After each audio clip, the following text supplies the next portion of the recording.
Bom dia, José.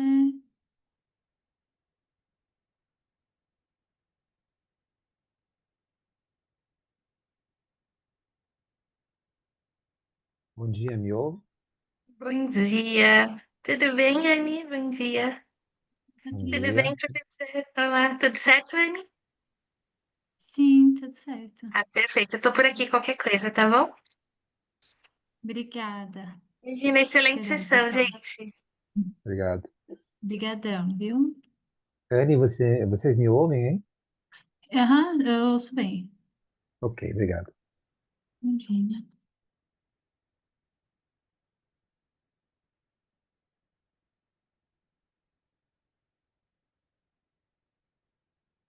Esperando o pessoal entrar, ainda tem uns minutinhos, né?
Bom dia, Anne. Bom te ver de novo. Bom dia, Priscila. Bom dia. Tá no fuso horário, agora o horário tá melhor pra você, né? Agora tá. Você tá Agora, onde mesmo? comecinho da tarde. Agora eu tô no Egito. No Egito? Uhum. Ah, ok. Deve ser isso meio da tarde, tá certo, tá certo. Eu moro um É, tempo, né, na França, quando tô lá, mais ou menos essa é o fuso horário. sim. Quanto tempo você tá É, ficando aí? aqui um mês só. Aqui Ah, eu tá. tô ficando um mês. É. E depois você Eu tô volta morando na para. Alemanha. Ah, tá. Mais ou menos o mesmo fuso horário, né? É, é. Mas agora eu tô aqui. Depois vou passar 2 meses na Índia. Ok, ok. Eu não conheço nada da Ásia, tenho muita vontade, eu não conheço quase nada de lá. 2 meses é um bom tempo, né? Dá pra realmente É, ficar no lugar. Que essas viagens de 2, 3 dias ou 5 dias, assim, às vezes é o que dá, mas é basicamente assim, né? Você tem um gostinho de alguns pontos turísticos, mas não é a mesma coisa que conhecer o lugar. E sim. depois daí, posso perguntar? Tipo, estamos aí, Egito, Alemanha, Índia. Depois ainda não.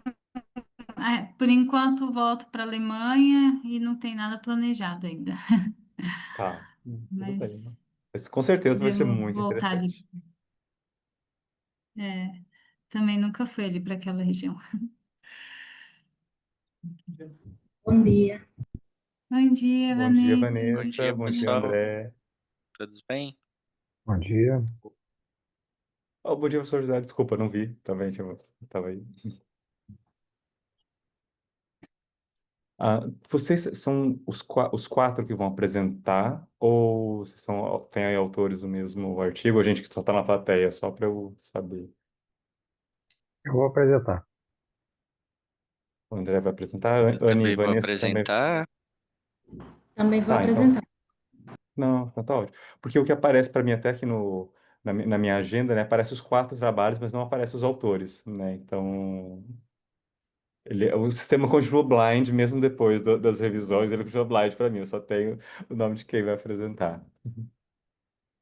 Tá bom, que bom. Ô, Para Marlon, mim. aqui quem vai apresentar os nomes, na minha apareceu, ó, é José, a Uhum. Rafaele, ou Vanessa, ou Samir, Certo, a Vanessa está aqui. eu, no caso, e Nicole. Nicole Corgozinho. A Anne não tá? A Anne tá aqui. Não, A hoje Anne tá como moderadora. eu tô, Ah, você tá como moderadora. Ah, desculpa, Anne, eu tô desculpa. como assessora de sessão.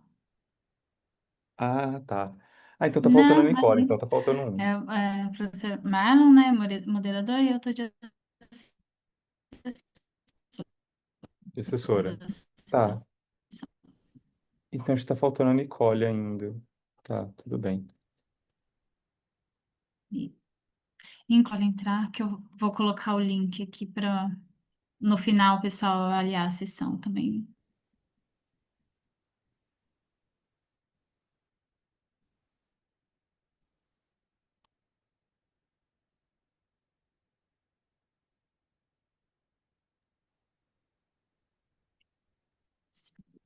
3 minutinhos.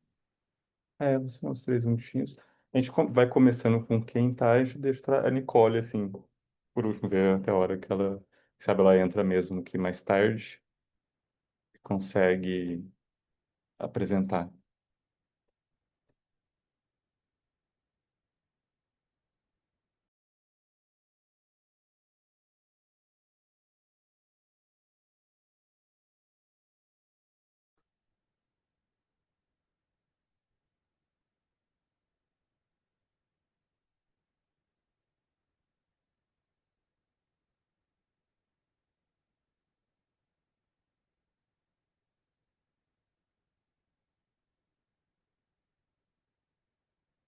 Quem quer apresentar primeiro, então, já que a gente quando já está nos finais, aqui aguardando? Porque aqui, quando a gente tem só esses.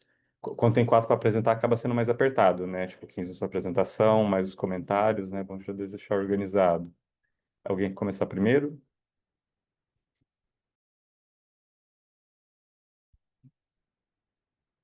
José, posso apresentar? Ok, José, tá bom. Combinado, então. O senhor já. Começa primeiro, então, e aí a gente passa.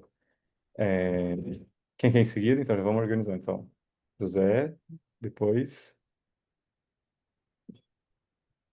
Eu posso apresentar. Ok, José, Vanessa, André e a Nicole. Vamos esperar que ela entre aí para ser a nossa quarta.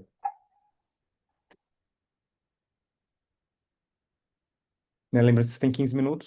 Se der não chegar nos 14, eu tento sinalizar, tipo, ó, falta um minuto para fechar e depois a gente deixa comentários. E vamos fazer comentários depois de cada apresentação, se tiver tudo bem para todo mundo. Eu acho que às vezes, se a gente deixa para o final, a gente às vezes perde ou às vezes algo que a gente pensou ali na hora da apresentação. Então a gente garante que todo mundo tem tempo e a gente fica mais próximo também. E aí, se sobrar tempo depois da. Se a Nicole não vier, a gente pode abrir para discussão geral. Certo. Bem, se José, se você quiser já projetar sua tela, apresentar, já demos 8 horas, vamos Ok, garantir. obrigado. Vou compartilhar aqui. Aí vocês dizem se está Tá. tudo ok.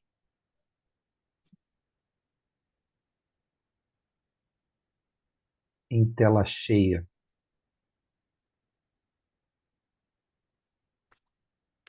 Aqui parece que está tudo bem. Sim, sim, tô vendo a tela cheia da apresentação. Tá ótimo. Ok, obrigado. Pode começar. Bom dia a todos. Obrigado aí por essa oportunidade, né, de estar falando com vocês. Eu sou José Schreiner, eu sou aluno do programa de mestrado em administração da UTF-PR em Curitiba.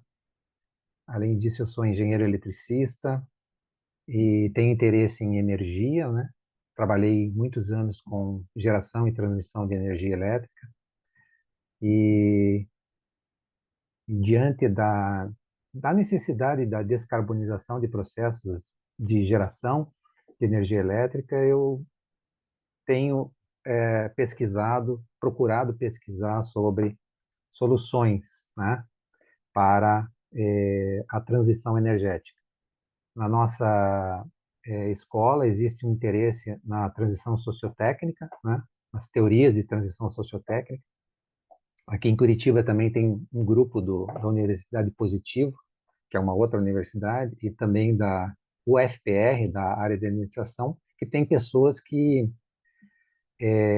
também têm interesse em transição sociotécnica. Tanto é que, há alguns anos atrás, trouxeram aqui o professor Frank Giles, da Inglaterra, que é um dos autores mais significativos nessa área, principalmente na perspectiva multinível, que é um dos autores que eu tenho estudado, né? E um dos papers eu me referencio aqui.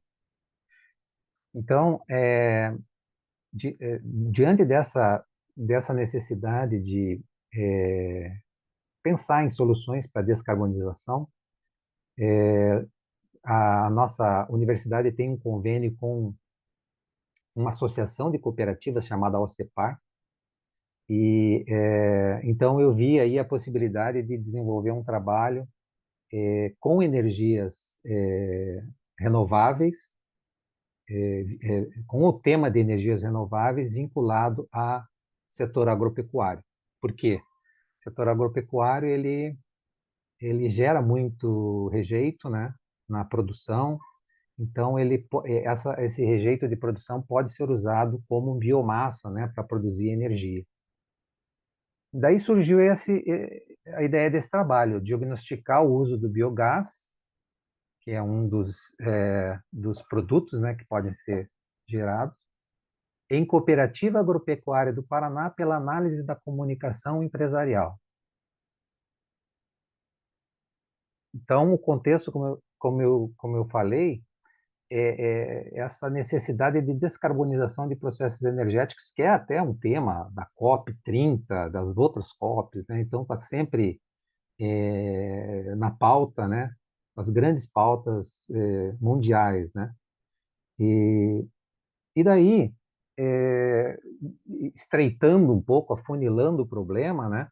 Eu imaginei desenvolver uma pesquisa para descobrir como as estratégias de adoção de biogás são comunicadas pela cooperativa, pela também condição de obter dados sem muita necessidade de realizar pesquisas de campo, né? Fazendo uma pesquisa pela internet.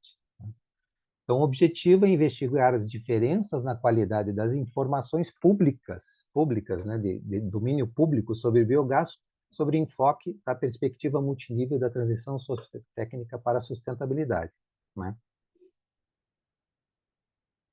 Então, as transições sociotécnicas são mudanças em tecnologia, cultura e práticas e instituições, né?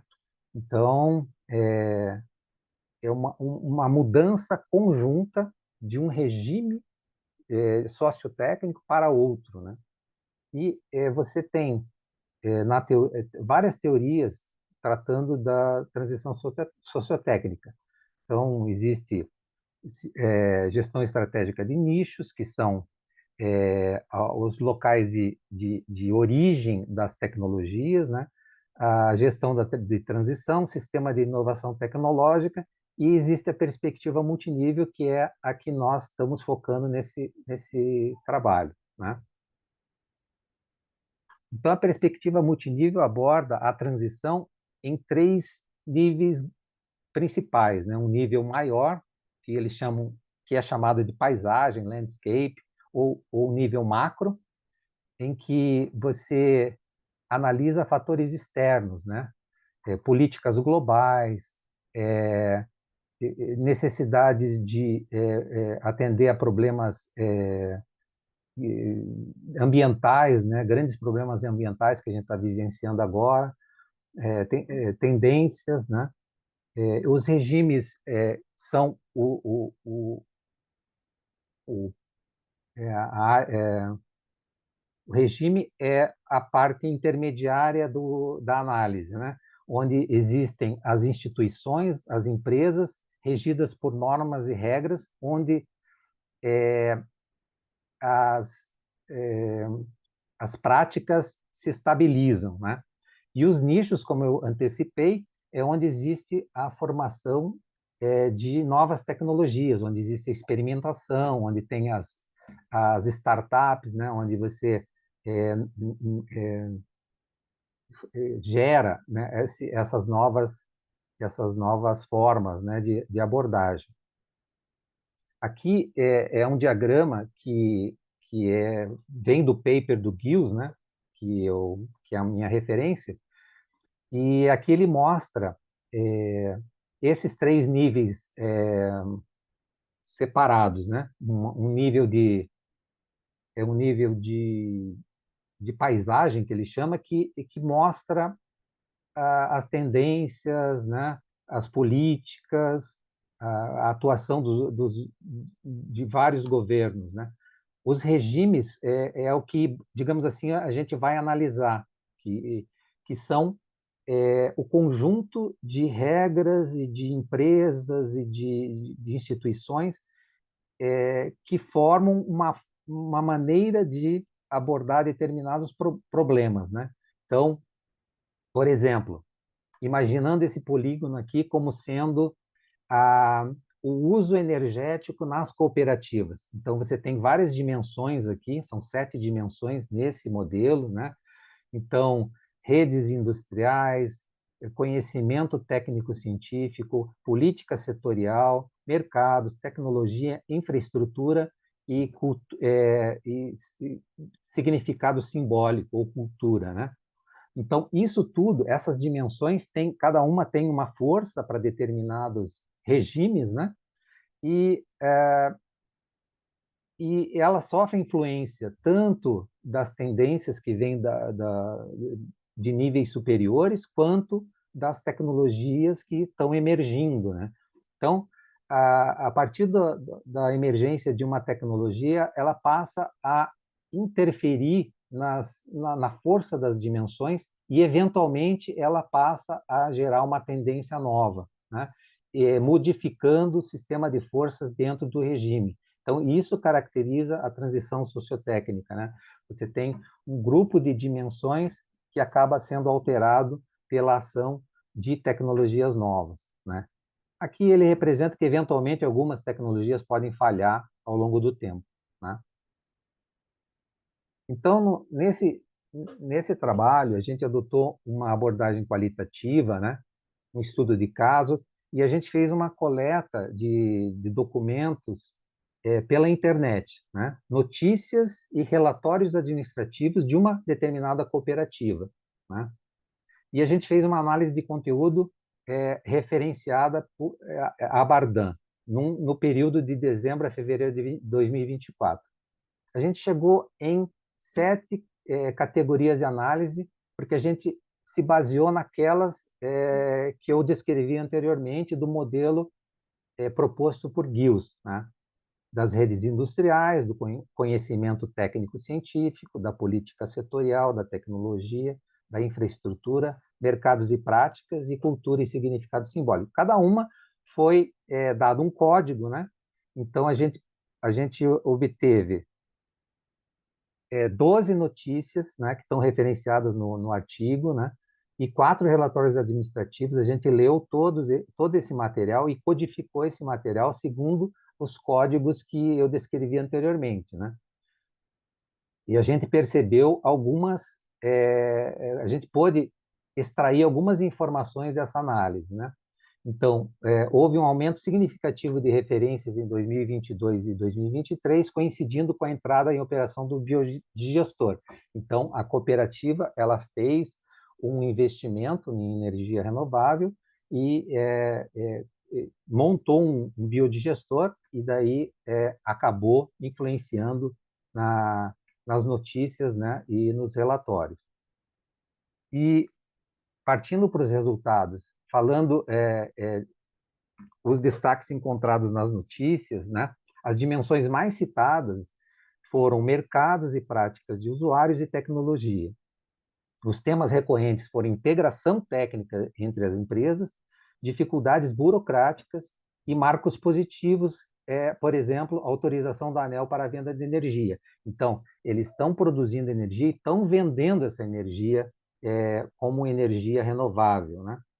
E o que foi detectado que o que gerou mais a necessidade de transição energética na cooperativa foi a possibilidade de colapso na destinação de resíduos, ou seja, o volume de produção de resíduos da cooperativa não ia ter como ser tratado, né? Então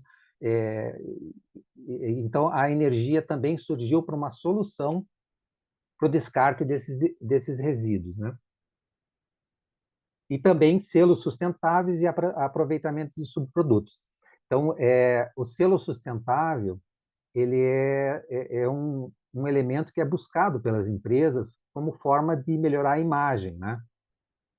E também, além da produção de energia elétrica, existe um aproveitamento de subproduto do resíduo, que é o CO2 que é usado na produção. Então, eles analisaram que teriam mais esse ganho, né? O destaque dos relatórios, as dimensões mais citadas foi cultura e significado simbólico e política setorial. Então, o tema recorrente é parceria entre empresas, diferente das notícias que falam em integração técnica, né? A parceria já tem uma ideia mais de gestão, né? De união de esforços, né? E cargos formais para energias renováveis, então, decisões gerenciais no sentido de criar postos dentro da cooperativa para trabalhar especificamente com energias renováveis, né? E um marco positivo da apresentação na COP26. Então, a cooperativa foi à COP26 apresentar o case deles, né? E um destaque encontrado nos relatórios é a certificação da empresa em indicadores de redução de gases de efeito estufa, que é uma certificação que existe aqui no Paraná, né, de empresas que têm práticas que levam à redução de gases de efeito estufa. conclusões dessa análise, né, que é um caso de sucesso de transição, ou seja, eles tinham uma plataforma energética que não usava energia renovável, né, e ela já está estabelecida, né. Nas notícias, o foco foram em aspectos técnicos de mercado, e nos relatórios, o foco na imagem, certificações e decisões gerenciais, né. E houve também uma estabilização das notícias em 2023, que sugere a consolidação do projeto, né. Contribuições desse estudo, né? Uma contribuição acadêmica é a aplicação da perspectiva multinível e a análise de conteúdo para entender transições energéticas. Uma contribuição prática, insights para cooperativas e políticas públicas na adoção de energias renováveis. E destaque, a comunicação reflete diferentes estratégias para diferentes públicos. As referências que eu usei, o Guild, de 2002, a perspectiva multinível para a transição sociotécnica para a sustentabilidade, a Bardan, de 2011, análise de conteúdo, a Lei 13.576 da RenovaBio e documentos da cooperativa Castrolando, né? É isso. Meu e-mail aí, caso queiram mais informações. Ótimo, obrigado, José. Foi ali certinho no tempo. Bem, então a gente vai abrir então para perguntas. Bem-vinda, Nicole. Estamos esperando. Que você chegou. Tá. Bem, perguntas para o José.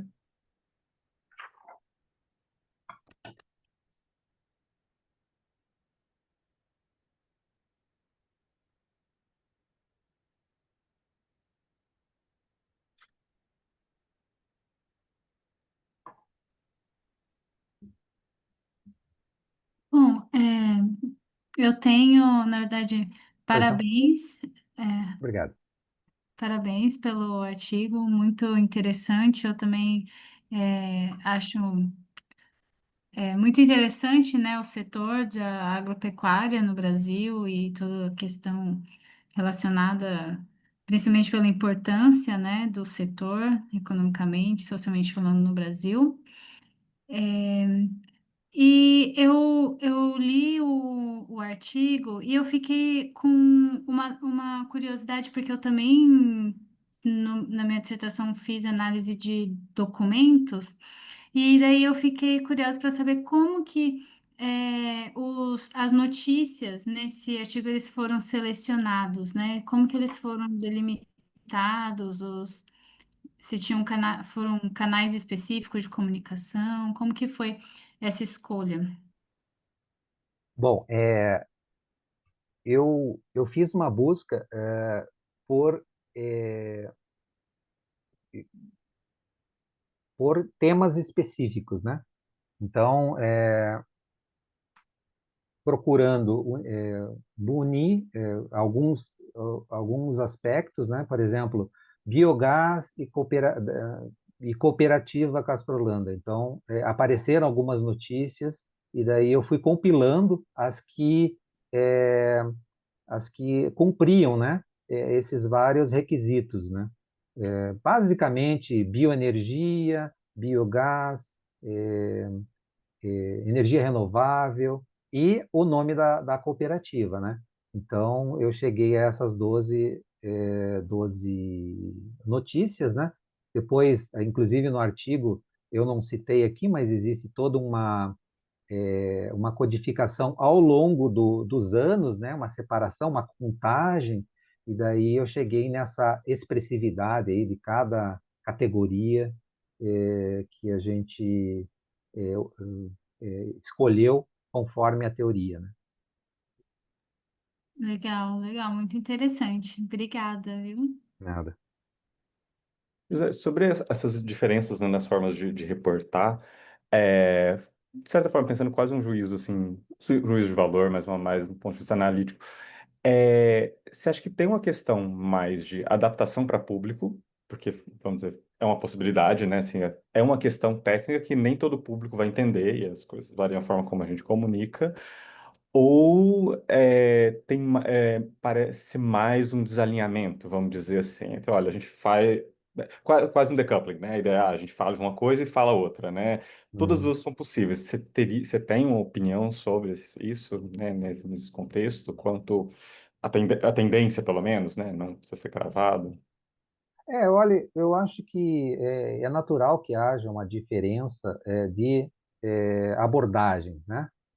Mas nesse aspecto, a detecção dessas duas diferenças serve também para, gerencialmente, a cooperativa adotar ou modificar o teor, né, dos conteúdos para atender esses públicos diferentes. Eu acho que é uma maneira de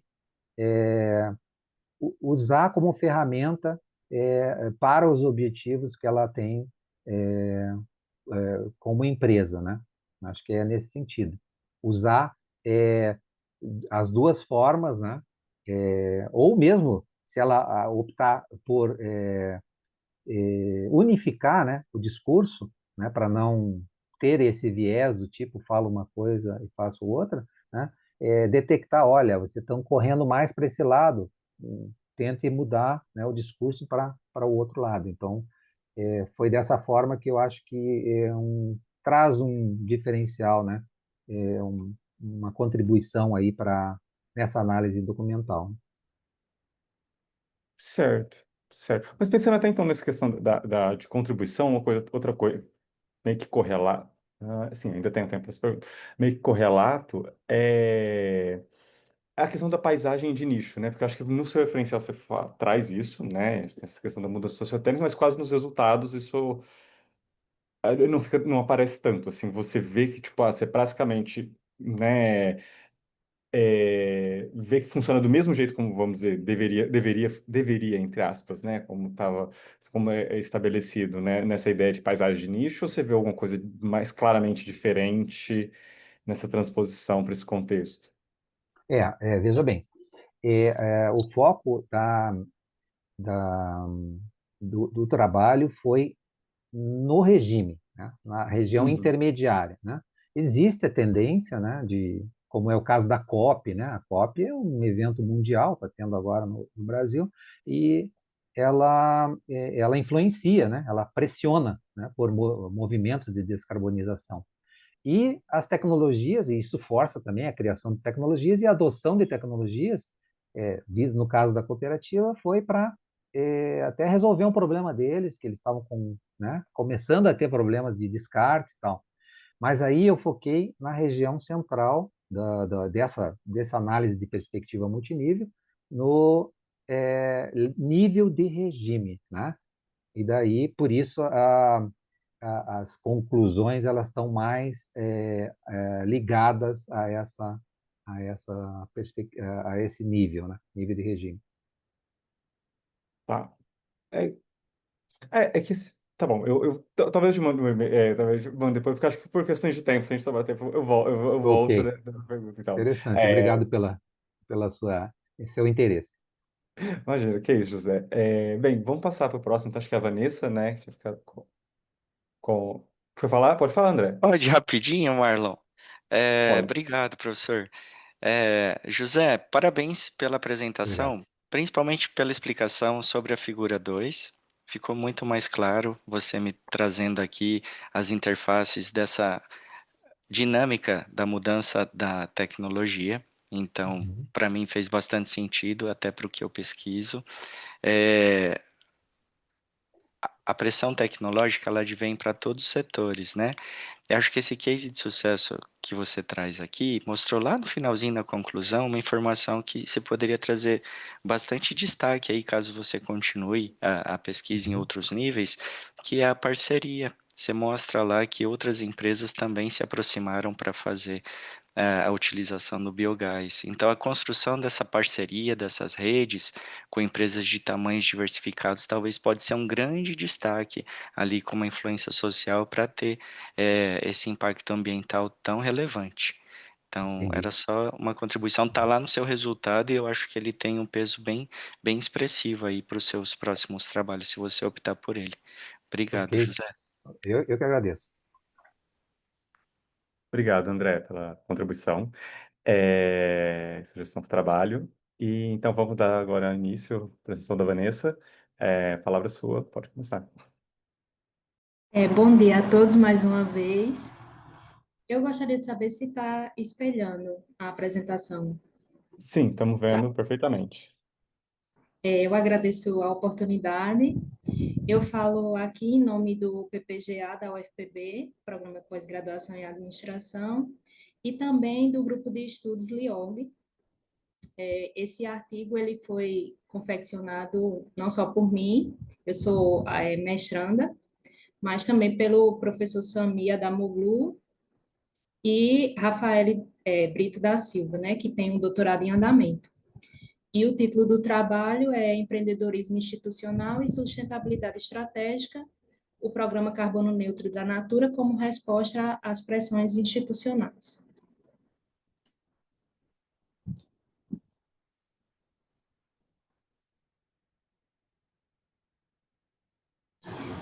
Bem, o artigo investiga como as empresas respondem às pressões externas por sustentabilidade e a gente resolveu analisar a atuação da Natura frente a essas demandas sociais regulatórias em relação às emissões de carbono. É um estudo qualitativo com base em 8 relatórios anuais e interpretados à luz da literatura da teoria institucional.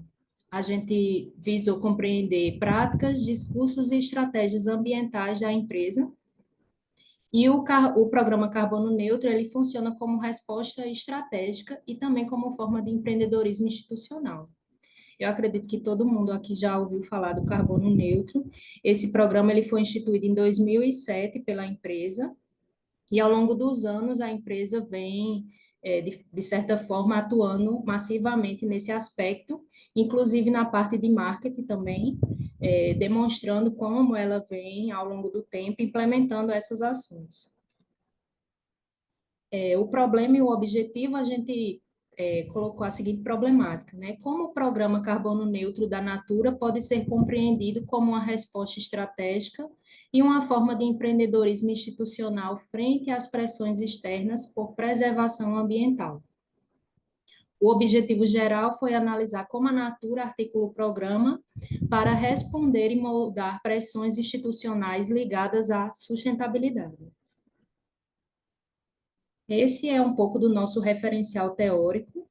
A gente resolveu abordar, primeiramente, um pouco sobre a teoria institucional, porque a gente, segundo Scott, né, a teoria institucional, ela existe o modelo regulativo, normativo e o cultural cognitivo. E as instituições, elas estão ali para moldar justamente esse tipo de entendimento. E aí, dentro da teoria institucional, vem aí a legitimidade e as pressões, sejam elas internas ou externas. Os principais autores que a gente colocou foi Scott, DiMaggio e Polo, Schumann e Oliver, em relação à teoria institucional. E o foco principal dentro do eixo teórico, na teoria institucional, é visualizar as respostas ao ambiente. Além da teoria institucional, dentro a gente usou o isomorfismo, né? Que é as pressões coercitivas, normativas e miméticas. Dentro desse aspecto do isomorfismo, a gente usou DiMaggio e Poel e a adoção de padrões do campo. Essa aderência que exige ou não, que a gente vai ver nos resultados, de aspectos relacionados justamente o que é que essa empresa está fazendo, digamos assim, copiando de outras ou copiando de algumas normas, vamos dizer assim. O empreendedorismo institucional, ele vem com o entendimento de que as empresas, elas não se adaptam, né? Não só se adaptam, mas transformam o ambiente. Então, existe ali uma agência dos autores. E existe também, com o passar do tempo, uma mudança institucional, ou seja, existem aspectos que faz com que as empresas comecem a se modificar. Então, os atores que estão ali dentro do campo, eles são agentes transformadores. Então, a gente utilizou 3 autores para falar um pouco sobre empreendedorismo institucional. E na parte de ambiental, a gente fala um pouco sobre responsabilidade ambiental e inovação sustentável.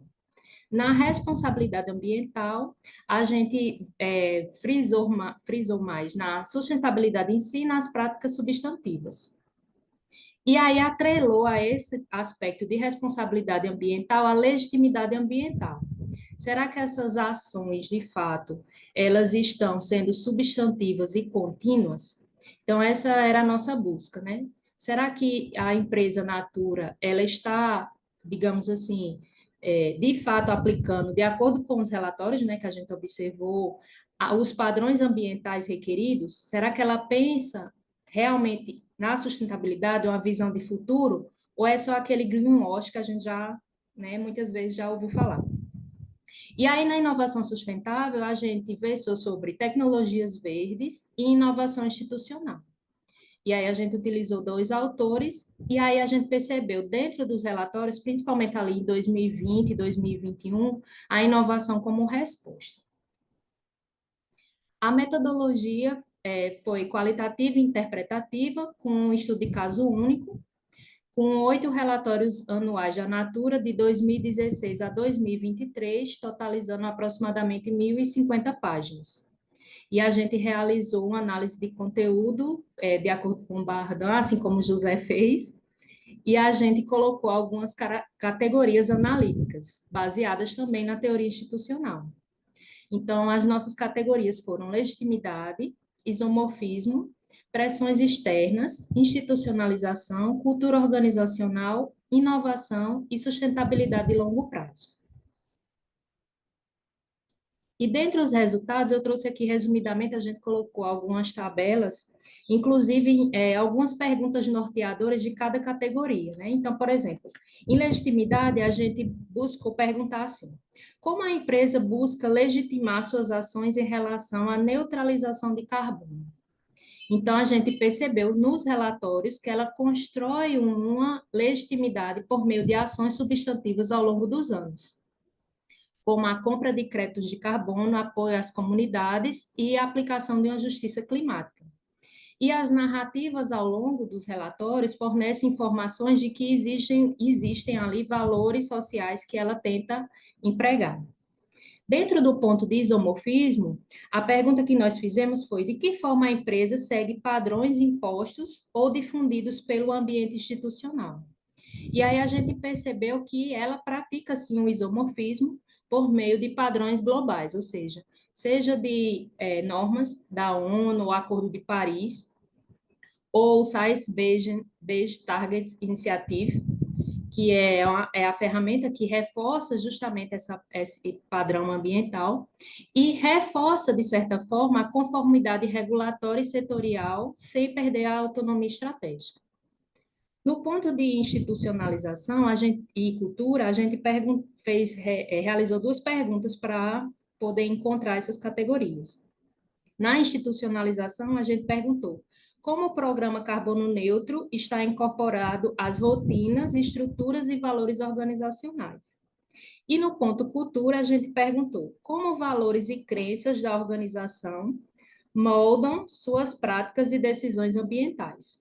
E como resposta, nós obtivemos que as práticas ambientais são incorporadas à gestão interna, então eles mostram indicadores, seja de remuneração, inovação e cultura, e sustentabilidade, e a sustentabilidade torna-se o eixo central. Então, se você for para analisar os relatórios, você percebe que a sustentabilidade, ela ali é o foco principal dos relatórios.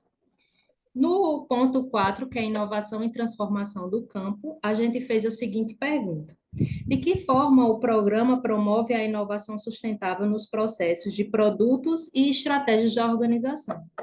E aí, dentro dos relatórios, a gente percebeu que ela utiliza algumas ferramentas para esse processo de inovação, como a calculadora ambiental e o carbono inseto. Perdão? E o último...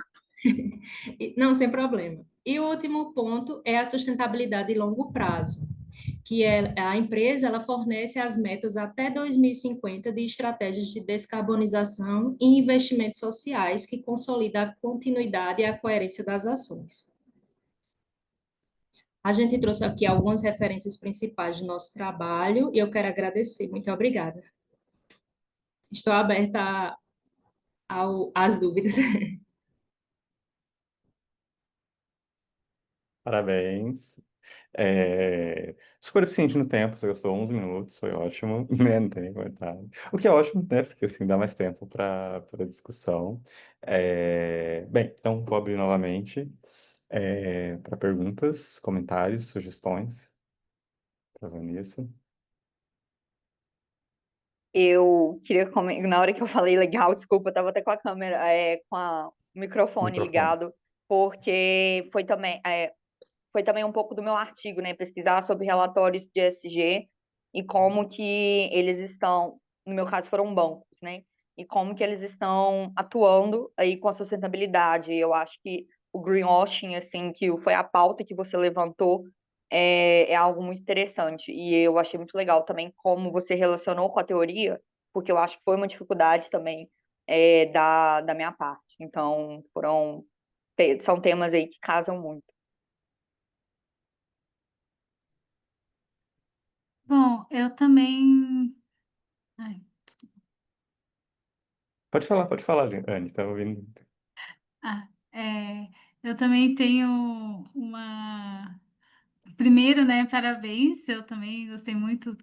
Meu mestrado também foi com análise, né, de relatórios de sustentabilidade. Ontem eu apresentei uma parte dos resultados e realmente essa questão, né, é bem uma área meio cinzenta, vamos dizer assim, né?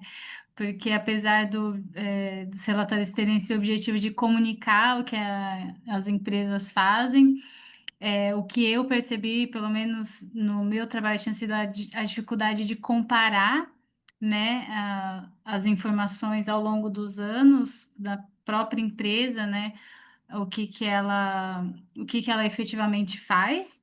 E aí, quando eu estava lendo o seu artigo, eu anotei aqui que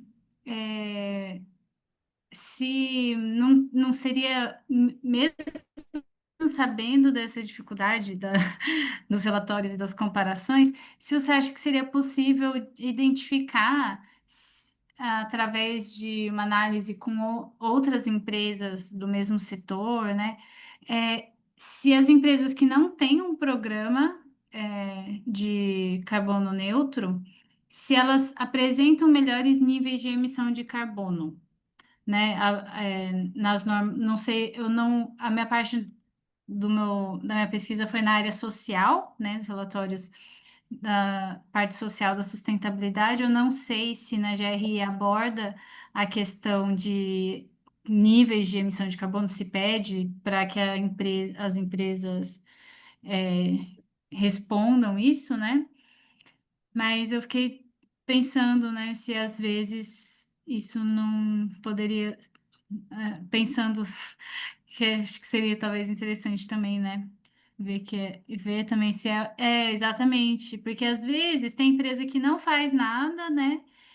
Assim, que não faz nada no sentido de não fica falando eu faço tais coisas, e às vezes pode ser que eles de fato façam mais do que a- as empresas que não falam que fazem, façam mais, né? Do que as empresas que falam. Também é uma possibilidade que pode acontecer, né? Obrigada, Anne e Nicole também.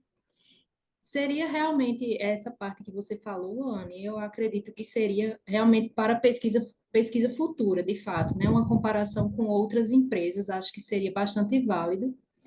Na verdade, o foco desse trabalho era justamente verificar esses relatórios e também a possibilidade de integrar com a teoria institucional. Mas eu gostei bastante do fato de existir também uma possível comparação entre relatórios de empresa para verificar essa possibilidade. Não descarto isso, acho bastante válido. Em relação a essa questão que Nicole colocou no chat, é uma ação real ou só marketing, né? Eu posso mencionar o caso, não sei se vocês, enquanto a gente estava elaborando esse artigo, existiu uma polêmica envolvendo a Natura sobre se de fato existia realmente a compensação do carbono. E aí gerou, né, muito burburinho em relação a isso. Então, não faz parte da pesquisa, mas dia 16 de abril de 2025 saiu o relatório 2025. E aí, nesse relatório, eles resolveram, de fato, assim, colocar as claras, né? O que é que nós estamos fazendo? Então, eu estou respondendo isso, não faz parte da pesquisa, mas para responder a Nicole, tá? Então, eles frisaram bastante nesse relatório essa questão de vamos primeiro reduzir as emissões dentro da nossa própria cadeia, e o que é que a gente está fazendo para melhorar esse fluxo de redução dentro da nossa cadeia, né? Porque existe, algumas pessoas até confundem, né? Carbono neutro com carbono zero. Então, o carbono neutro é compensar tudo aquilo que eu não consegui reduzir. Então, o que eu não reduzi, eu vou compensar. E o carbono zero é reduzir profundamente antes de compensar. Então, o fato do carbono, as pessoas às vezes confundem, principalmente na mídia, a empresa diz que é carbono zero, mas ela nunca disse isso, no fato, de fato, nos relatórios. Existe uma meta que até 2030 ela será net zero, que seria compensar tudo, que aí já é uma outra questão a ser trabalhada, né? Será que até 2030 ou em 2030 ela de fato irá fazer isso ou será apenas digamos assim, marketing, né? Mas o fato de ter carbono neutro, isso é uma questão realmente que é visualizada, não só em relação ao marketing, porque a empresa, né, ela demonstra esses números, mas ela é auditada por outras empresas e são verificados esses índices. Então, eu não posso falar que é só uma questão de marketing sendo uma ação real da empresa. Né? Então, em relação ao carbono neutro, né? Frisar isso, não carbono zero. Mas, de fato, a comparação eu gostei bastante, assim, será que outras empresas que não fazem tanto marketing, ou então não têm essa opulência como a Natura tem, será que elas estão fazendo realmente isso, né? Então, a gente deveria, por exemplo, comparar com empresas, um porte, né? O mesmo porte, ou então empresas que fazem ações parecidas, né? Então, achei bastante válido. Desculpa ter me delongado na resposta. Talvez só para talvez continuar, porque é próximo, vamos dizer assim, do tema, né? Não que seja, que nem eu falei, é próximo, não necessariamente, né? Falando que o seu trabalho não cobre, né? Mas o quanto, assim, a Natura consegue minimizar certas questões certas tensões de mercado, né? Vamos dizer assim, para colocar. Então, assim, não é que, nossa, ela acha um jeito de se valer, vamos dizer, dessa estratégia de uma forma que sugere valor monetário, né? Mas quando chega no limite, vamos dizer assim, né, nem sempre ela consegue manter, porque assim, até porque a gente, por exemplo, no nosso grupo, o André faz parte da gente, do mesmo, eu e o André compartilhamos a mesma orientadora, né, a Simone Galina, que tem feito trabalho com as comunidades lá na Amazônia, né? E tem, por exemplo, a questão de quando não vale mais a pena, por exemplo, não tem demanda, a Natura vai embora da.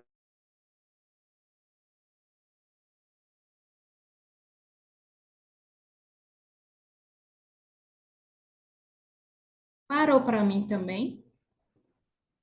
Para mim também. Travou para mim também. Travou. O Marlon travou.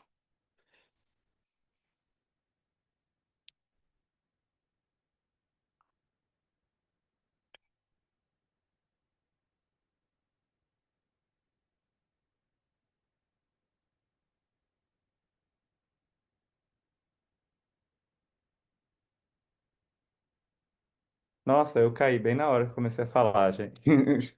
Foi minha internet. É É, sempre assim. Foi assim. Vou tentar ser rápido, então, porque a gente quer, vai ser meu certo, mas assim, ela sai, né? E essa comunidade estava toda estruturada em torno da Natura, que ela fazia lá um trabalho de verdade, não era greenwashing, mas ela vai embora e a comunidade não tem o que fazer. Então, toda a comunidade se estruturou, mudou completamente o meio de produção, vida, para atender a Natura, e a Natura foi embora e eles ficaram sem nada, né? Pelo contrário, com uma infraestrutura gigante, sem uso. E então ainda existe uma tensão ali, ainda que ela não faça greenwash. Eu não estou dizendo que você tem como resolver isso no seu trabalho, mas ela em algum nível aquilo está lá e às vezes não dá, né? Então, só um comentário, assim, não sei o quanto dá para. Porque às vezes dá mais nuance no trabalho, às vezes tem alguma coisa que dá para garantir até que tenha mais. Até quando passa para um parecerista, se submetendo, as pessoas veem esse olhar mais crítico, né? No sentido assim, não tem greenwashing até aqui, mas isso não quer dizer que não tenha pressões de mercado que não possa levar a Natura a simplesmente abandonar essa política, né? A Natura, sim, mas qualquer empresa, né? A abandonar ou, né, agir de um modo que não seja necessariamente greenwash, mas contra esses valores do sustentabilidade. Então, assim, talvez é, isso na narrativa dê uma sensação mais realista e talvez ache alguma coisa do que o parecerista ler e falar, mas tá muito positivo, tá muito cor-de-rosa, né, essa descrição, que até que a Natura às vezes paga, trabalhos com a Natura paga esse preço, porque parece trabalhos muito surreais, que não se aplicam a nenhum lugar além da Natura. Então, desculpa fazer esse disclaimer, mas pensando nisso, né, chega no que isso muda o seu trabalho, pensando talvez nesse lugar, ou quer dizer, até para as discussões, talvez isso dá um outro peso e assenta melhor quando o revisor potencialmente lê o trabalho. Eu agradeço demais suas contribuições, porque de fato, assim, como a gente se ateve muito à questão dos relatórios em si, né? Então a gente subdividiu essa questão para justamente captar essas categorias. Então, quando a gente vai para as conclusões e os resultados, de fato a gente não tem um olhar tão crítico assim de propor justamente essa visão de tensão, né? E de fato na análise institucional, se você observar os atores no campo, eles realmente existe uma tensão entre eles, né? As dinâmicas de poder. Então poderia ser também uma alternativa para a gente poder acrescentar também. Eu agradeço. Obrigado, que bom. Bem, acho que a gente tem que continuar para o próximo, né, trabalho, que nós temos 4 trabalhos aqui para apresentar. Então, mais uma vez, obrigado, Vanessa, pela apresentação, pelos comentários, e a todo mundo pelos comentários. Agora, quem apresenta é o André. Isso, é o André. Desculpa, André. E depois o Nicole. André, pode projetar então sua tela.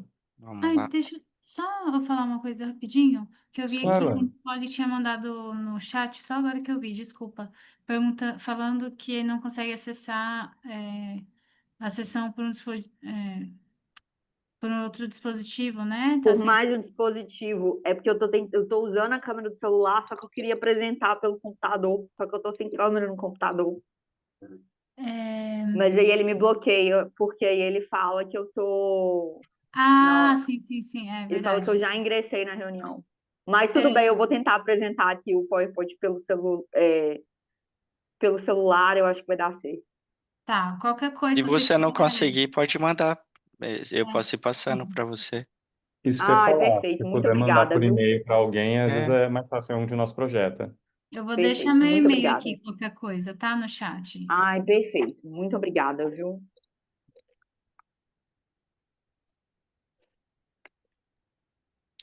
eu já estou compartilhando. Já. Bom dia, pessoal. Agradeço aqui a oportunidade. Eu sou aluno de doutorado aqui na Universidade de São Paulo, na FEA Ribeirão. Esse artigo foi feito aqui por mim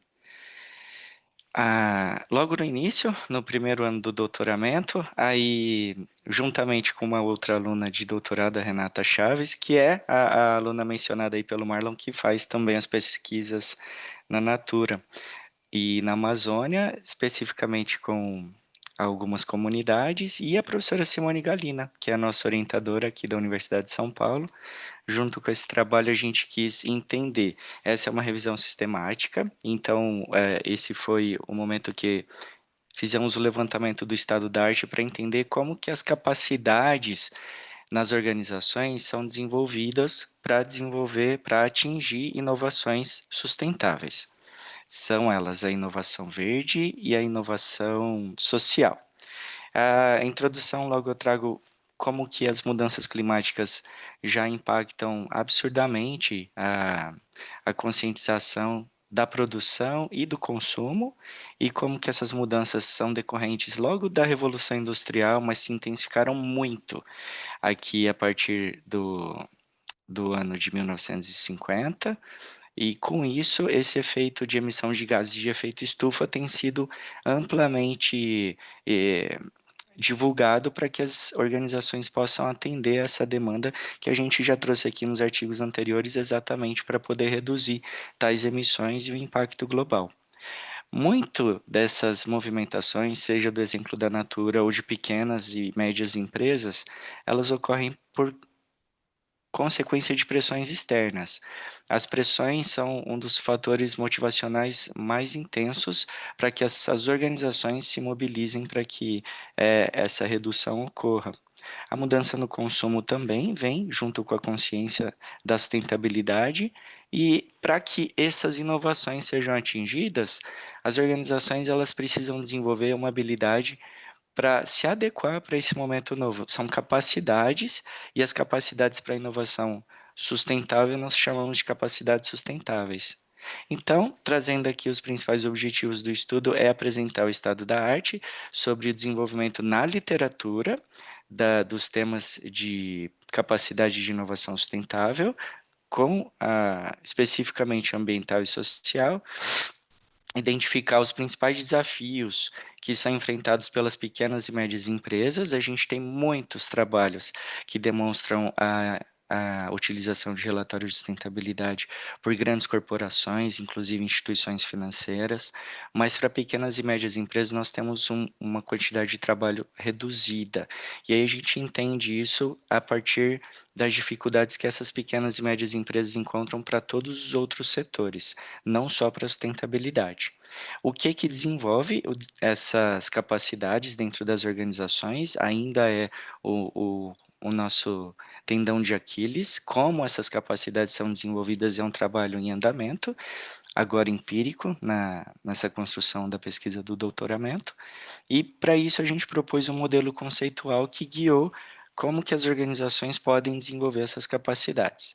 No referencial teórico, eu só olhando meu timing, no referencial teórico aqui, eu trouxe primeiro como que a capacidade de inovação sustentável ela é construída, ela é fundamental, porque é onde as empresas conseguem se desenvolver e conciliar, porque uma pequena e média empresa, a ideia errônea inicial dela é que a sustentabilidade não vai trazer ganhos financeiros, e aí os trabalhos acadêmicos vêm para mostrar que sim, existe um impacto econômico fundamental quando se desenvolvem tecnologias sustentáveis.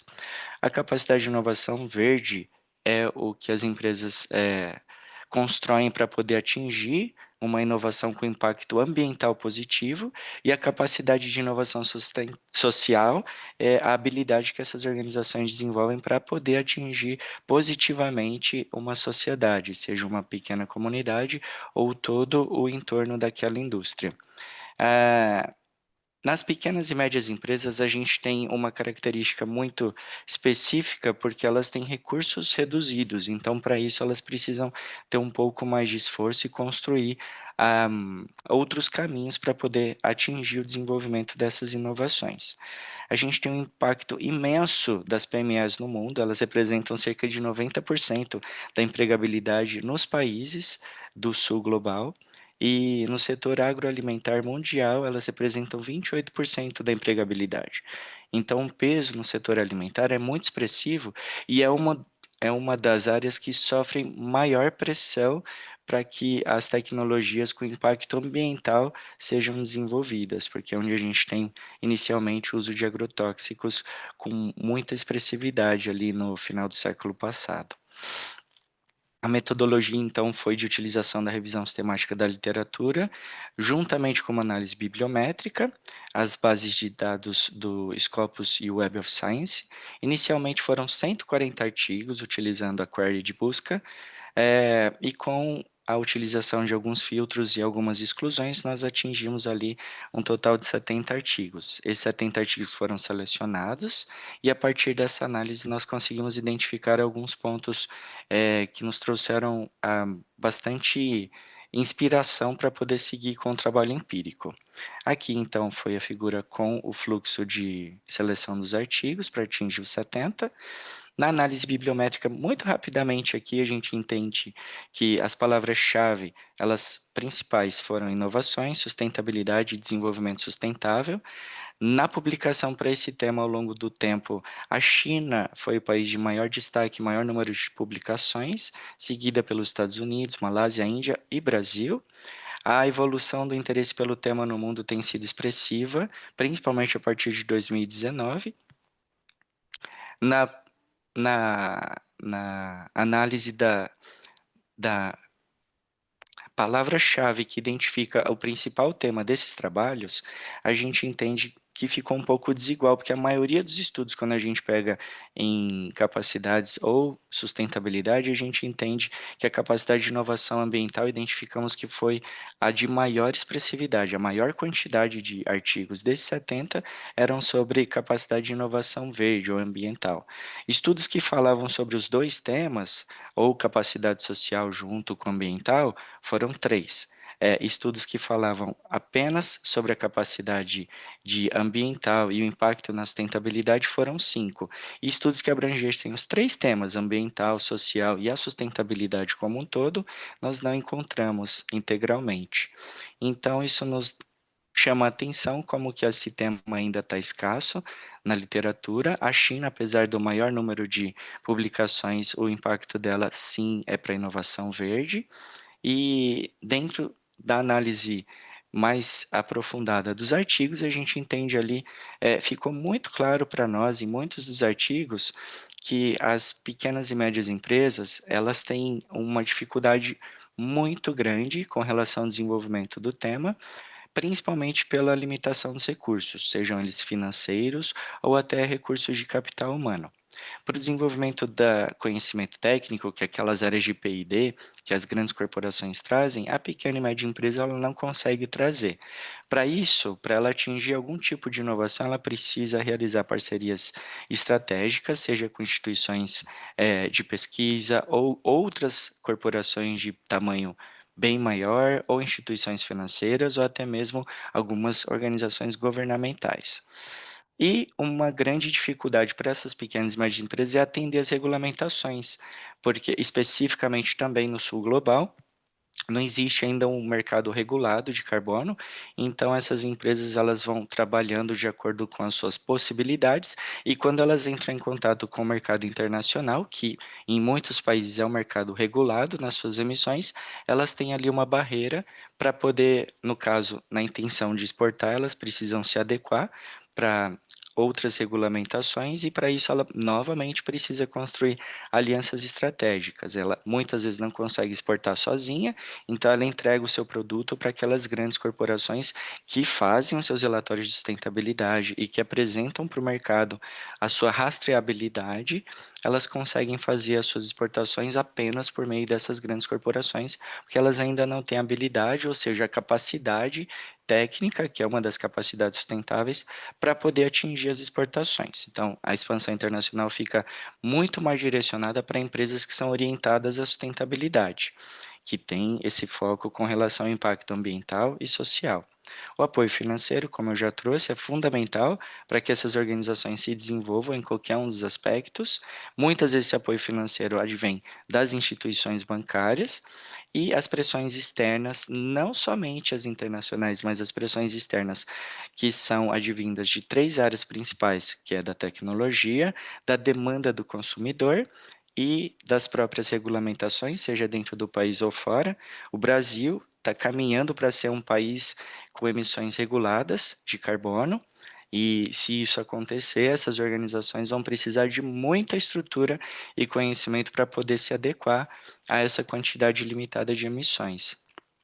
Os resultados, reitero aqui que a escassez de recursos para as pequenas e médias empresas, sendo ela uma capacidade fundamental para ser desenvolvida, mas que requer recursos financeiros, então ela é a capacidade que menos se desenvolve, essa tecnológica, em razão da falta de recurso, a falta de conscientização trazida já na literatura em muitos dos artigos, ela deixa claro que algumas organizações não se desenvolvem na sustentabilidade porque elas não sofrem expressivas pressões para poder se orientar, embora a gente tenha especificamente no Brasil alguns programas para isso, isso não ocorre no resto do mundo. A falta de pesquisa e desenvolvimento, como eu já trouxe, ela não consegue trazer ali uma área de conhecimento técnico expressivo, e a necessidade de apoio demanda então esses subsídios governamentais, que são fundamentais, financiamentos, por exemplo, em muitos países ocorrem, para que as empresas possam passar, principalmente as alimentares, ter produções orgânicas, e aí eles são inspirados e têm tratamento e treinamento para que aquela produção que antes utilizava agrotóxico possa, nesse exemplo, né, de impacto ambiental positivo, possa então ter uma utilização de recursos orgânicos. Mas nesse exemplo, e já trazendo um pouco do empírico, né, que a gente identifica, nesse exemplo, uma empresa, por exemplo, uma produção de café que utiliza no seu dia a dia o, o agrotóxico. Quando ela vai passar a ser uma produção orgânica, demora ali de 6 meses a 2 anos para que essas safras possam aprender a se construir sem a necessidade daquele uso de pesticida. E isso gera prejuízo. Então, o movimento para que a gente saia de uma produção com impacto ambiental ruim para um impacto ambiental positivo, se ele for de uma maneira muito singela e natural, ele vai demorar para ter o recurso financeiro de volta para aquela empresa. E isso muitas vezes é um fator que vai desestimular. E aí, para fechar, a gente tenta entender como que podem ser desenvolvidas essas capacidades sustentáveis. A gente entende então aqui a pressão externa, ela é fundamental para que essas organizações possam interagir entre si ou dentro dela mesma. A pressão externa principal que a gente tem no mundo pela literatura é a regulamentação. A regulamentação desenvolve uma capacidade dentro da organização que se chama autorregulação. A tecnologia, a necessidade, como trouxemos aqui no primeiro artigo, a importância do impacto da tecnologia demanda pesquisa e desenvolvimento, isso aqui é uma área escassa em PMS, e a pressão de mercado, onde as organizações, pelo market sensing, conseguem perceber se aquele produto está sendo viável e está sendo válido e validado naquele mercado que faz sentido para ela, dentro do país ou fora. Através dessas capacidades sustentáveis, atendendo a essas, são outras pressões que existem, mas essas são as principais identificadas na literatura. Atendendo a essas principais pressões, consegue-se atingir com mais clareza a inovação verde e a inovação social, que são as inovações sustentáveis. Como que as organizações chegam nesse momento? Através da sua mudança na estrutura, na mudança dos processos, ou nos produtos e na conscientização dos indivíduos.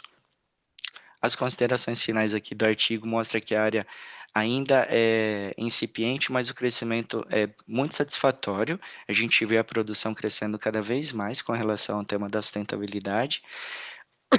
A gente tem inicialmente uma falta de consenso, então acabamos por optar por alguns conceitos aqui de autores, seja para inovação social ou ambiental.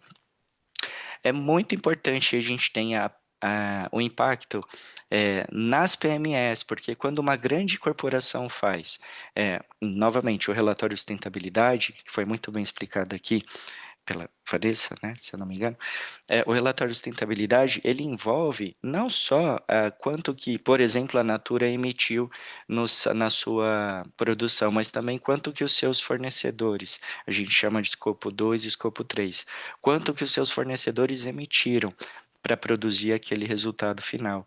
E aí, as PMS, elas não são orientadas à sustentabilidade, elas têm um impacto com um número muito expressivo para a produção daquela grande organização que já está orientada. Então, é uma cadeia, não adianta o pequeno produtor usar pesticida, o grande exportador não vai conseguir fazer a inclusão disso no mercado para poder fazer como uma venda sustentável, se essa consciência não chegar lá na base. Para chegar na base, precisa de recurso financeiro, parceria e contribuição entre as organizações. E aí a gente traz, então, esse modelo conceitual que busca trazer quais André, são... tá. Oi? Né? Não, eu ia falar, quando o seu tempo já estava aí, Acabou! tá. Então tá Obrigado, ótimo. professor. Então é isso, é só trazer aqui o meu agradecimento, né, pela oportunidade e fico à disposição. Desculpa, eu achei que você ainda estava no meio das considerações finais. Eu falei, ó, peraí, deixa eu falar com ele. Tá ótimo. Tá ótimo. Obrigado, então, André, pela apresentação. Mais uma vez, perguntas, comentários? Eu gostaria de parabenizar o André. Gostei bastante de, de ele realmente trazer um pouco assim. A gente tem uma noção, mas quando a gente vê que os artigos eles continuam aumentando, né, a publicação, apesar dos pesares, né, mas existe realmente uma procura, porque existe essa pressão de fato das empresas, né, vamos nos tornar mais sustentáveis, né? Então, a gente, quando ele faz essa pesquisa e vê a quantidade de artigos e vê o crescimento, né? Então, isso impacta positivamente. Eu gostei bastante de ver realmente como isso está numa crescente, né? E, de fato, eu não sabia que, por exemplo, dentro da produção de café demoraria 2 anos de sair de um impacto, né, negativo para um positivo. Isso, de fato, financeiro para as pequenas e médias, né? Isso o financeiro é importante, né? Então a gente vê realmente como esse impacto também, quando ele cita isso, esse exemplo, né? Então achei relevante. Muito obrigada, André. Eu que agradeço, Vanessa. Obrigado.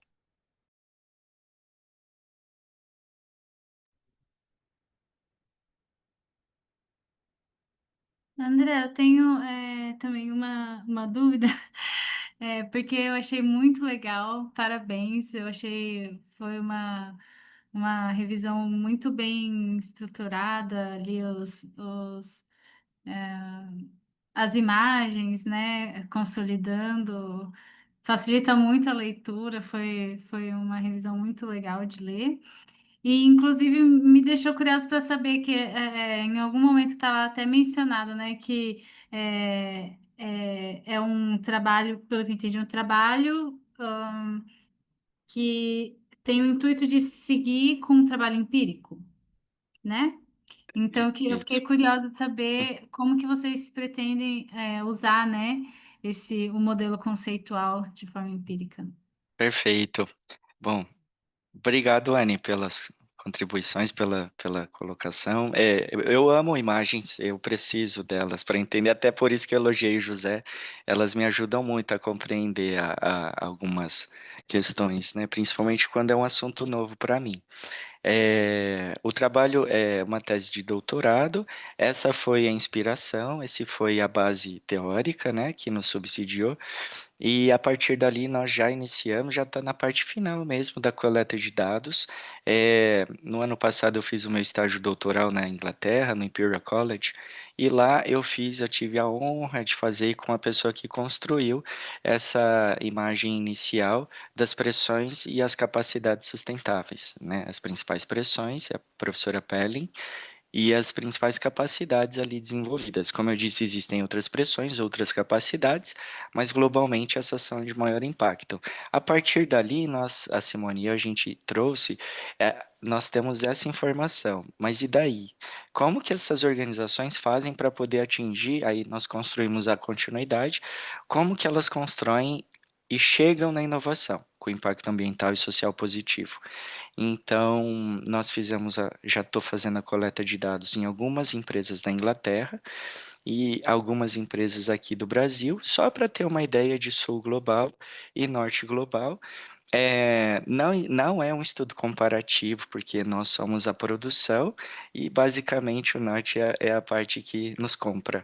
E existe ali todo um projeto que as organizações precisam fazer para poder atender. Não só, é muito sofrido, porque não somente, principalmente o público da minha tese são empresas em sua maioria exportadoras, e aí como que elas precisam se adaptar, não só para as nossas regulações, que estão sempre mudando, especificamente na agroindústria, mas também para as organizações fora do Brasil. Porque no exemplo que eu trouxe, o mercado regulado, as regulamentações, é por isso que ela está ali em primeiro, elas são as principais inspiradoras, elas são os fatores que fazem as empresas se ajustarem. Então, se num exemplo, uma empresa que compra café lá na Inglaterra. Ela tem uma quantidade, por ser uma indústria, ela também produz, e aí ela tem uma quantidade limitada, seja na Europa toda, ela tem uma quantidade limitada de emissões de CO2 naquele ano. E isso vai separado por países, isso vai separado uma cota por setores. Então, o setor alimentício, o setor da indústria automobilística e outros. A partir do momento que ela é limitada para emitir quantidade de escopos, ou ela vai para aquele momento que a Vanessa trouxe, que ela vai tentar fazer a compensação. Então, se ela emitir mais de 80 toneladas no ano, 80 mil toneladas no ano, ela é penalizada com uma multa, ou já que ela emitiu 89, ela pega esses 9 toneladas e ela compensa fazendo a compra do mercado de carbono aqui no sul global ou investindo de outras formas. Para que esse escopo seja atingido, para que essa limitação seja atendida, ela precisa comprar de empresas que produzem e contam qual que foi a rastreabilidade.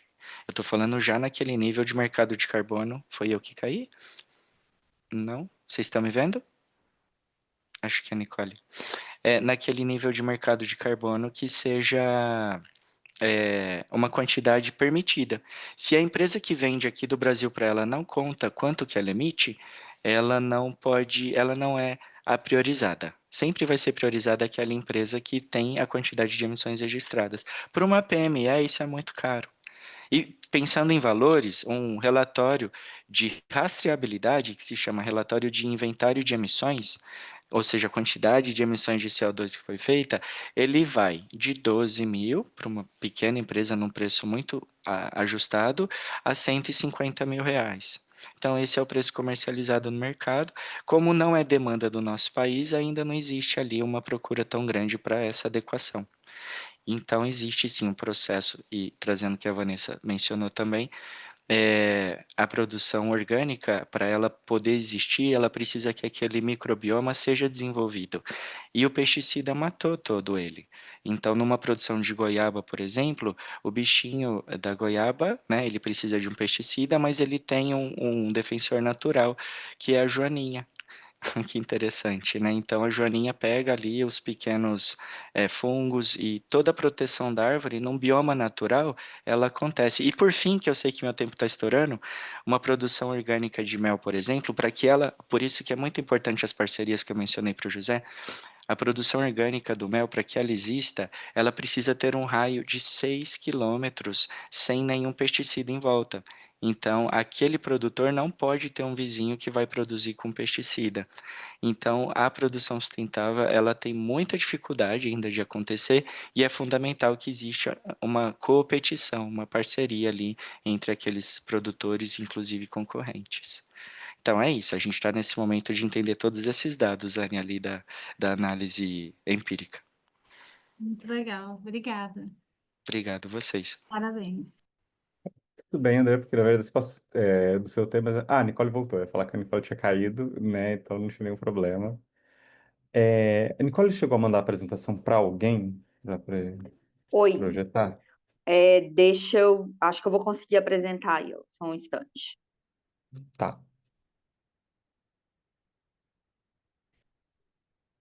Tá Sim, aparecendo de fato. para Estamos vendo vocês? a tela inteira. Perfeito. Posso começar? Que eu Pode acabei sim. caindo, eu não sei se o André finalizou a fala dele. Sim, sim, finalizou e você está no seu tempo. Pode Ah, ir. perfeito. Muito obrigada. Pessoal, muito bom dia. Primeiramente, quero agradecer aí pela oportunidade. O meu artigo é Integração ESG no Mercado Financeiro, uma análise da materialidade de bancos listados na B3, onde eu vou ali analisar quais são os temas, né, materiais de 5, né, dos maiores bancos brasileiros, né? Foi um artigo feito ali da minha monografia de especialização, e meu orientador foi o Dr. Marcos Paulo Correia, que é da UFMG e da Esquema. Vou trazer como que eu faço para passar? Ah, tá, perfeito. Trazer um pouco, né, da introdução e da contextualização. Vou tentar não me delongar muito aqui, né, pois já é meio que um conhecimento prévio aqui da maioria, mas atualmente a gente tem um contexto global, né, de crises, uma maior cobrança, né, por responsabilidade social das empresas. Então, hoje, né, os stakeholders, eles estão cobrando, né, cada vez mais que as empresas façam a parte delas, né, e tenham sustentabilidade. E, com isso, a gente tem aí um crescimento da agenda do desenvolvimento sustentável. E, diante disso tudo, a gente tem, né, o surgimento e o crescimento do ESG, do ESG, né, que significa ambiental, social, governança, que vai ser esse padrão, né, para medir o desempenho, né, de sustentabilidade nas organizações. E atualmente, né, a literatura ela vem discutindo diversos benefícios, por exemplo, né, que ter ações ESG traz uma melhor gestão de riscos, melhor relacionamento ali com os parceiros e que isso acaba trazendo um melhor desempenho financeiro. A minha tela tá mudando para vocês, tá certinho? Sim, tá mudando. Perfeito, obrigada. E nesse desenvolvimento da agenda ESG, um mercado, né, que é um mercado-chave e extremamente estratégico, é o mercado financeiro bancário. E a partir disso, né, surge a minha pesquisa, onde eu vou me basear ali na parte das finanças sustentáveis, onde que vai ser uma teoria que vai analisar qual que é a importância do setor financeiro para a agenda da sustentabilidade. E o que acontece? Os bancos, né, eles movimentam a economia. Então, os bancos, né, eles são detentores de recursos e são financiadores, né? Então, eles também são intermediários de recursos. Então, mesmo, por exemplo, que um banco não seja um poluidor direto, ele pode investir, ele pode decidir ali investir, se ele vai investir numa empresa sustentável ou numa empresa não sustentável. Então, essa parte do banco ser um grande financiador e intermediário, né, de recursos faz com que o mercado financeiro seja um mercado central para que a sustentabilidade consiga se desenvolver. Então, acaba que o mercado financeiro ele acaba movimentando todos os outros, né, setores da economia. E no contexto brasileiro aqui, a gente tem a criação da PR-SAC, né, que é a Política de Responsabilidade Social, Ambiental e Climática, né, pelo Conselho Monetário Nacional, que vai vincular, né, vai meio que obrigar as empresas, né, listadas a terem uma política de responsabilidade social. Então, isso foi um marco assim muito importante porque você tem meio que uma pressão externa, né? E nos outros artigos aí foram discutidos essa parte, né, de ter a parte institucional, o governo cobrando. Então vai ter essa regra, essa institucionalização e essa pressão para que as empresas, né, listadas em bolsas tenham realmente práticas ESG. E principalmente, né, façam isso, né, comuniquem isso e tenham os relatórios e usem padrões em seus relatórios. E seguindo nessa linha, por que juntar, né, ESG em mercado financeiro? É um tema que está em muita expansão.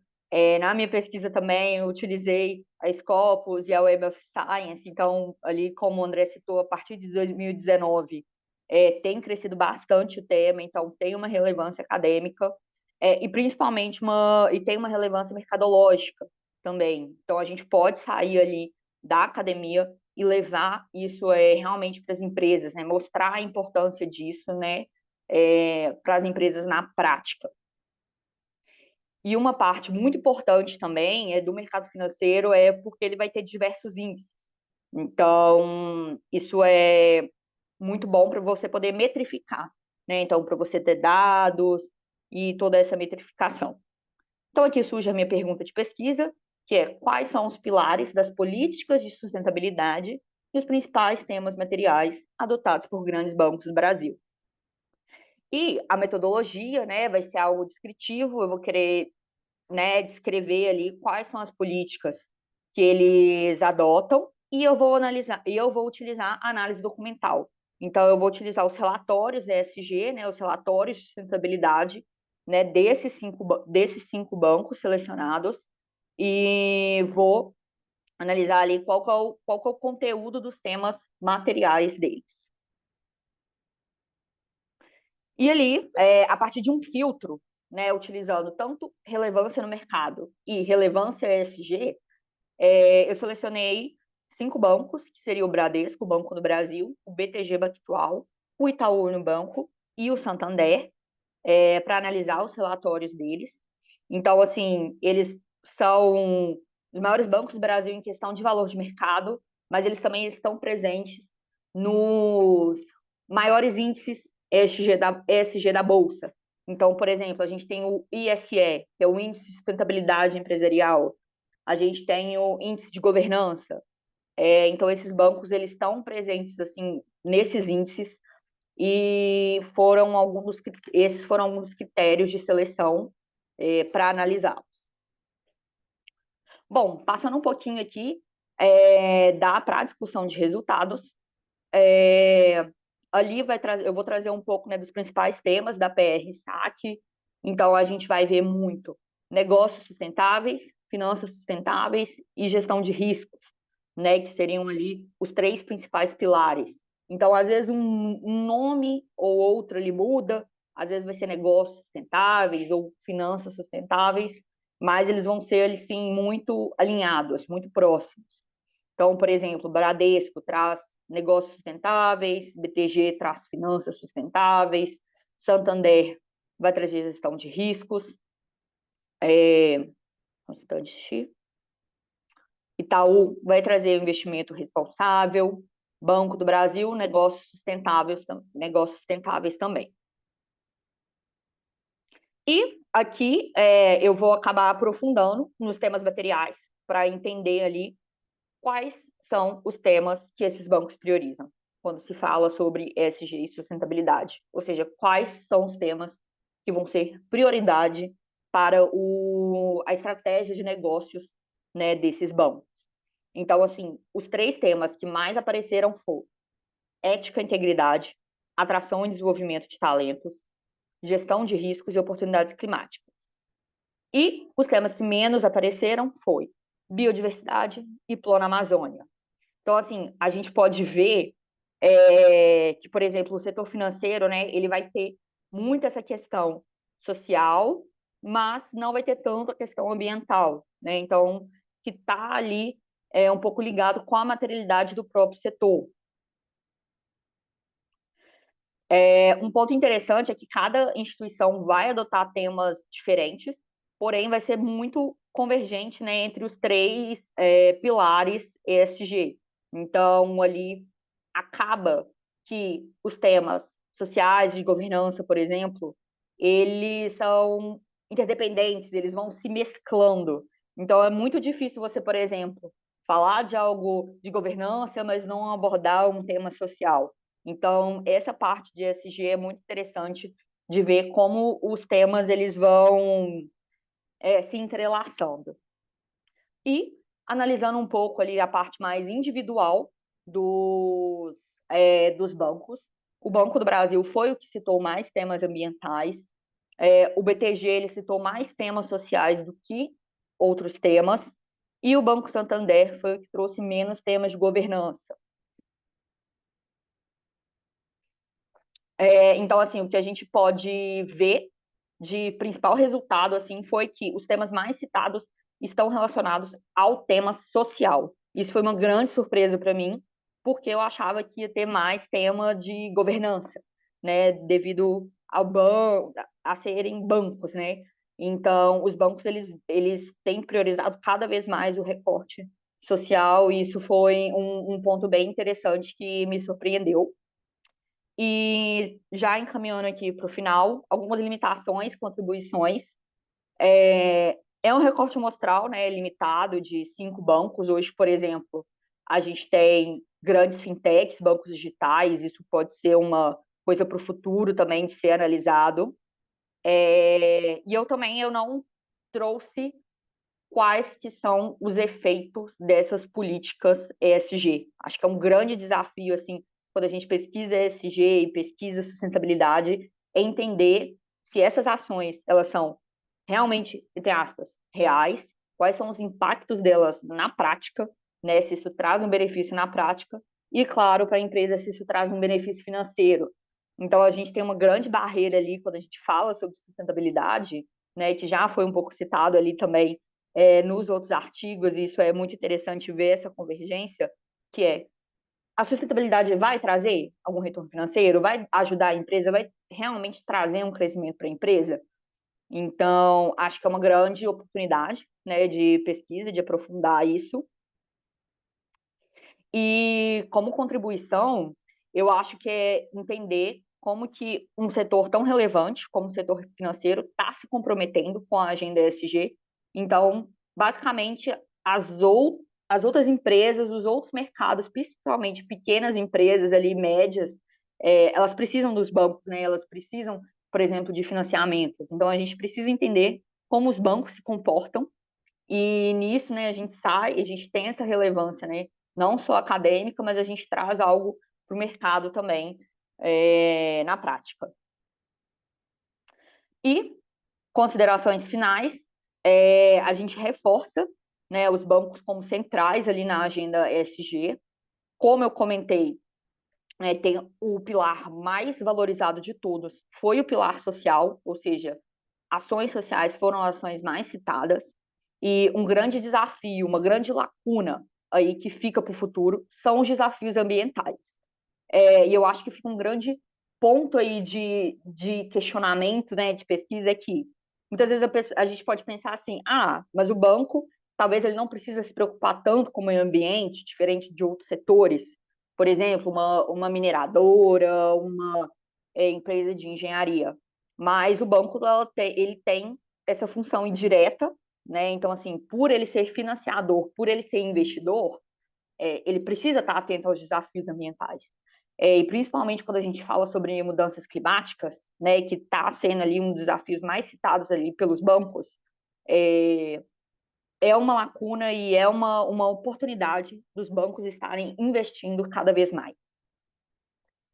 E lógico, né, tem também a diferença entre a robustez entre os bancos. Então, por exemplo, é muito difícil comparar bancos menores, por exemplo, com o Itaú e o Banco do Brasil, que são os dois maiores bancos brasileiros e são centenários, assim. Então, essa robustez aí dos bancos também é uma parte relevante. Aqui eu trago as minhas principais referências bibliográficas. E muito obrigada, meu tempo já está se encerrando. E estou muito contente e grata pela oportunidade de apresentar. Obrigado. Pelo tempo também. Então, temos aí 5 minutos para comentários. Trabalho da Nicole.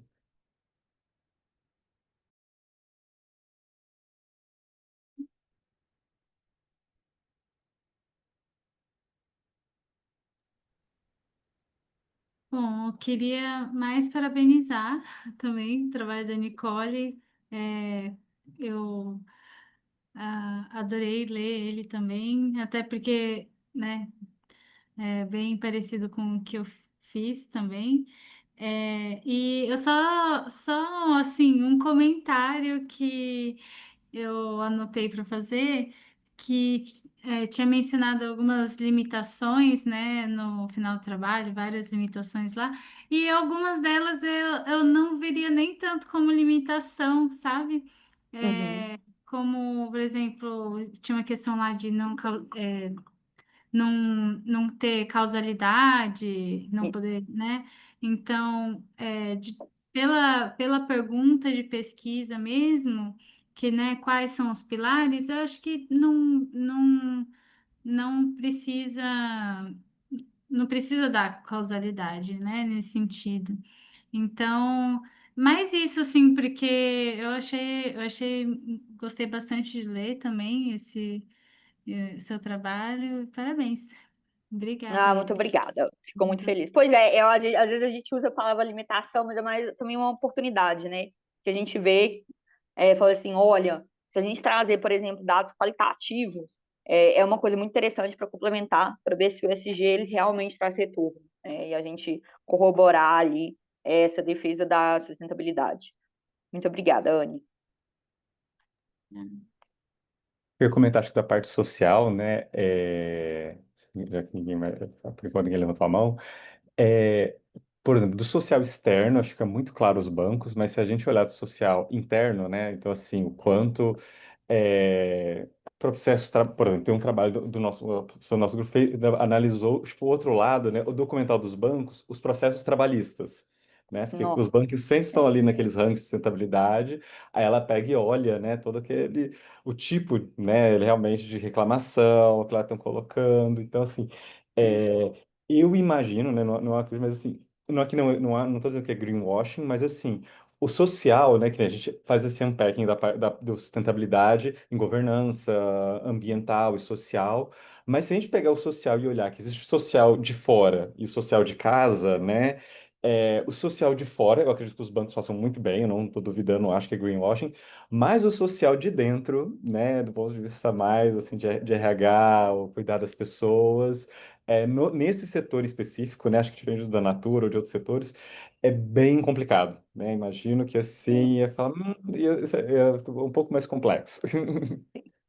Nossa, ótimo ponto. E assim, eles têm colocado cada vez mais esse atração de talentos, esse crescimento humano, valorização, né, do funcionário.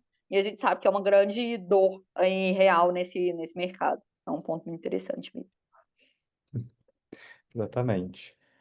Bem, vamos encerrar então, porque é 9h30, estamos aqui no nosso tempo, né? Vocês têm outras sessões para atender, e o resto do dia. Então, obrigado por todo mundo, por ter participado, pelas perguntas, contribuições. Acho que a gente aprendeu bastante. Foi uma excelente sessão, e até em termos de coesão de temas, né? Acho que foi uma excelente sessão, que acho que todo mundo estava ali conversando sobre o mesmo assunto. Obrigado, então, até mais, um bom dia para todo mundo e um bom SEMEAD. Ah, e não esqueça de responder a pesquisa, que a Anne colocou aqui, tem Isso. o link, tá bom? Obrigada, mano. Obrigado, Até Muito pessoal. mais. obrigada, Prazer em Pessoal, pessoal. conhecê-los. Tenham um parabéns. ótimo dia, muito prazer. Prazer. Tchau, tchau. Parabéns a todos, pessoal. Obrigada. Obrigado. Tchau, Prazer em tchau. conhecê-los. Tchau, gente.